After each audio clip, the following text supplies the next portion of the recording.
کبھی ہم حضرت صلی اللہ علیہ وسلم کی مہمان نوازی کا یہ انداز دیکھتے ہیں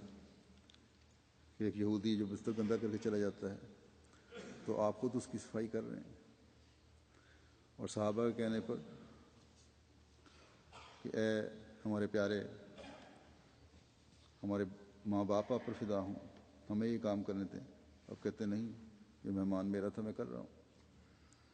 بس مجھے یہ کام کرنے دو. پھر حضرت ابو ہریرہ روایت کرتے ہیں کہ آپ صلی اللہ علیہ وسلم نے ہمیں نصیحت کرتے ہوئے ایک مومن جو اللہ اور یوم آخرت پر یقین رکھتا ہے اس کی 3 نشانیاں بتائیں. پہلی بات یہ کہ عمدہ اخلاق کے حامل بن کے ہمیشہ منہ سے اچھی بات نکالو. کسی کے لیے کسی قسم کی دل آزاری کی بات تمہارے منہ سے نہ نکلے، کیونکہ بد اخلاقی تمہارے ایمان کو بھی داغدار کر دیتی ہے. بس یا تو تم اچھی بات کہو یا خاموش ہو جاؤ. اس سے جہاں تم خدا تعالیٰ کی خوشنودی حاصل کرنے والے بنو گے اور ایمان کی مضبوطی حاصل کرنے والے بنو گے، وہاں معاشرے کے امن کی ضمانت بھی بن جاؤ گے. دوسری بات، اللہ تعالیٰ اور آخرت پر ایمان لانے والے کے لیے یہ ضروری ہے کہ اپنے پڑوس کی عزت کرو، اور پڑوسی کے حق کے لیے اللہ تعالیٰ نے ہمیں بڑے واضح حکم دیے ہیں، اور حضرت صلی اللہ علیہ وسلم نے بھی مومنین کو یہی بتایا ہے کہ اللہ تعالیٰ نے اس کثرت سے پڑوسی سے اس نے سلوک کرنے اور تعلق رکھنے، اس کا حق ادا کرنے کا فرمایا ہے کہ مجھے خیال ہوا کہ شاید پڑوسی وراثت میں بھی حقدار نہ بن جائے اور رشتہ دار نہ بن جائے، اس کو نہ بنا دیا جائے. تو اللہ تعالیٰ نے صرف مستقل پڑوسی، گھروں کے ہمسایوں کو بھی پڑوسی نہیں کہا، بلکہ عارضی پڑوسیوں کا بھی ذکر ہے، اس کا بھی حق ادا کرنے کا ذکر ہے. کچھ وقت کے لیے جو ساتھ بیٹھ گیا ہے وہ بھی ہمسائے کے زمرے میں آتا ہے، اور اس کا حق ادا کرنے کا بھی ذکر ہے. اور یہاں تو ہم اپنے دینی بھائیوں کا حق ادا کر رہے ہیں، ان کا حق ہم نے ادا کرنا ہے جو ان چند دنوں کی ہمسائیگی کے علاوہ بھی اپنا حق رکھتے ہیں. پھر ایک مومن کی حضرت صلی اللہ علیہ وسلم نے تیسری نشانی یہ بتائی ہے کہ مہمان کا احترام کرتا ہے. بس مہمان نوازی بھی ایمان میں مضبوطی اور اس کے اظہار کے لیے ضروری ہے، اور اللہ تعالیٰ کے قرب کو پانے کا ذریعہ ہے. جیسا کہ میں نے بتایا کہ اللہ تعالیٰ نے اس مومنہ اور مومن کے عمل سے عمل کو کس قدر خوشی سے دیکھا تھا، کتنا خوشی کا اظہار کیا تھا کہ حضرت صلی اللہ علیہ وسلم کو بھی اس خوشی میں شامل فرمایا. اپنی بھوک تو ایک طرف رہی، بچوں کی بھوک کو بھی مہمان کی مہمان نوازی پر ترجیح دی انہوں نے. یہ نہیں یہ کہا گیا کہ تم بچوں کے لیے کچھ رکھ لیتے، بلکہ اپنے آپ کو اور بچوں کو تکلیف میں ڈال کر مہمان نوازی کرنے پر اللہ تعالیٰ نے ایک سند عطا فرما دی خوشنودی کی کہ یہی حقیقی مومن ہے جو اللہ تعالیٰ اور یوم آخرت پر یقین رکھتے ہیں. ہم نے تو یہاں صرف وقت اور جذبات کی تھوڑی سی قربانی دینی ہے ان مہمانوں کے لیے، جو بھی ہم تھوڑی بہت خدمت کرتے ہیں ان کی.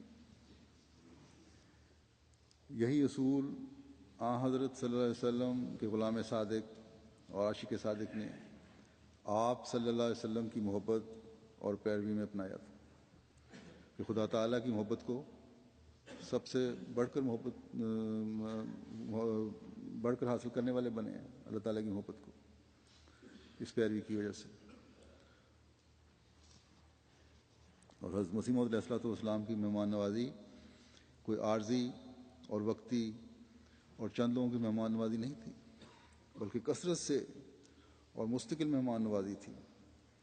اور آپ اس کا ہمیشہ حق ادا فرماتے تھے، لیکن پھر بھی اللہ تعالیٰ نے آپ کو اس بارے میں فرمایا کہ ولا تصائر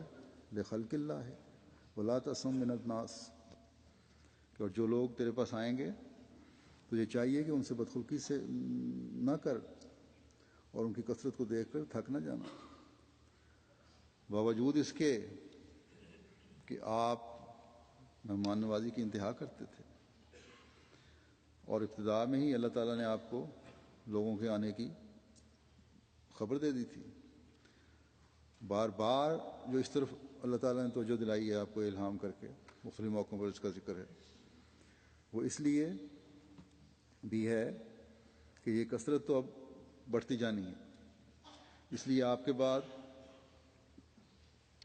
خلافت کے نظام نے، خلیفہ وقت نے اور نظام جماعت نے بھی اس اصل کو سامنے رکھنا ہے، اس تعلیم کو سامنے رکھنا ہے، اور مہمان نوازی کے اس اہم کام کو بھولنا نہیں ہے۔ بس یہ اہم کام جو ہمارے ذمہ ہے اور یہ اہم وصف ہے جو ہم میں سے خاص طور پر ہر اس شخص نے اپنانا ہے جس کو خدا تعالیٰ نے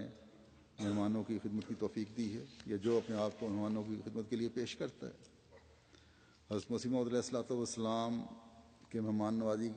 کو صحابہ نے کس طرح دیکھا اور ہم تک پہنچایا، کس طرز پر آپ مہمان نوازی فرمایا کرتے تھے، آپ کی مہمان نوازی کی کیا طریق کیا تھے۔ حضرت شیخ یعقوب علی صاحب عرفانی نے ایک اپنی کتاب میں اس بارے میں کچھ لکھا ہے، جو کچھ باتیں انہوں نے نوٹ کی، محسوس کی اور ہم تک پہنچائیں، وہ اپنے الفاظ میں بیان کرتا ہوں۔ ایک تو یہ بتایا کہ آپ مہمانوں کے آنے پر بہت خوش ہوتے تھے، اور کارکنان لنگر خانہ کو ہدایت تھی کہ ان کے آرام کی ہر ممکن کوشش کی جائے، مہمانوں کی آمد سے کے آنے پر آپ کو اطلاع دی جائے۔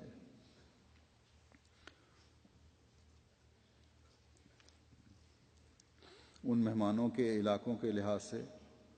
ان کی خوراک کا بھی خیال رکھا جائے، اور اس کا مقصد کیا تھا خوراک کا خیال رکھنے کا؟ فرمایا کرتے تھے کہ اگر ان کی صحت ہی ٹھیک نہ رہے تو دین کیا سیکھیں گے وہ لوگ۔ آپ مہمان کے لیے چاہتے تھے کہ اگر غیر مہمان ہے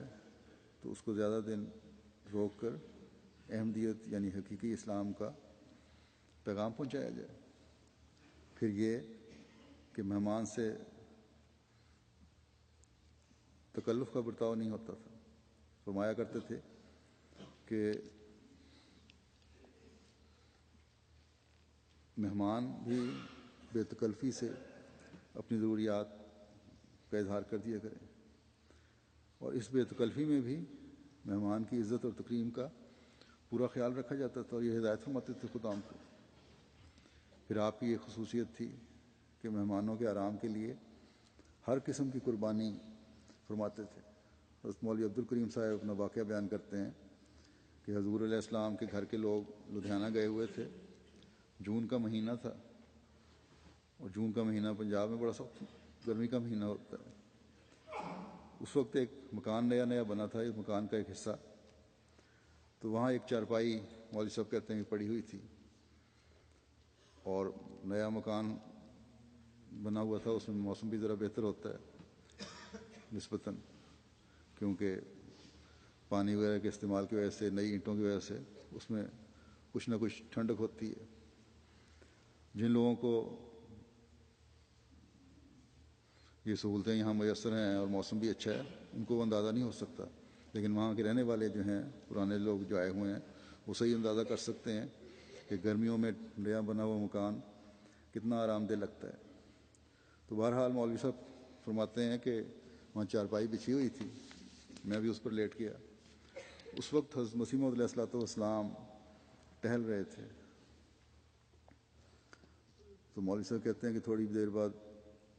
لیٹنے کے بعد میری آنکھ لگ گئی۔ جب میری آنکھ کھلی تو میں نے دیکھا کہ حضرت مسیح موعود علیہ الصلوۃ والسلام فرش پر میری چارپائی کے نیچے لیٹے ہوئے ہیں۔ مولوی صاحب کہتے ہیں کہ یہ دیکھ کر میں گھبرا کر اٹھ بیٹھا، تو آپ نے فرمایا کیا ہوا، آپ کیوں اس طرح اٹھ بیٹھے ہیں؟ تو میں نے عرض کی حضور نیچے لیٹے ہوئے ہیں، یہ کس طرح ہو سکتا ہے کہ میں اوپر چارپائی پر سو جاؤں؟ تو آپ نے مسکرا کر فرمایا کہ میں تو آپ کا پہرا دے رہا تھا، کہ لڑکے شور کرتے تھے، انہیں روکتا تھا کہ آپ کی نیند میں خلل نہ ہو۔ تو یہ محبت ہے جو مہمان نوازی سے بہت بڑھ کر ہے، جو صرف ماں باپ میں ہی شاید دیکھی جا سکتی ہو، لیکن نہیں، یہ تو ماں باپ سے بھی بڑھ کر محبت ہے۔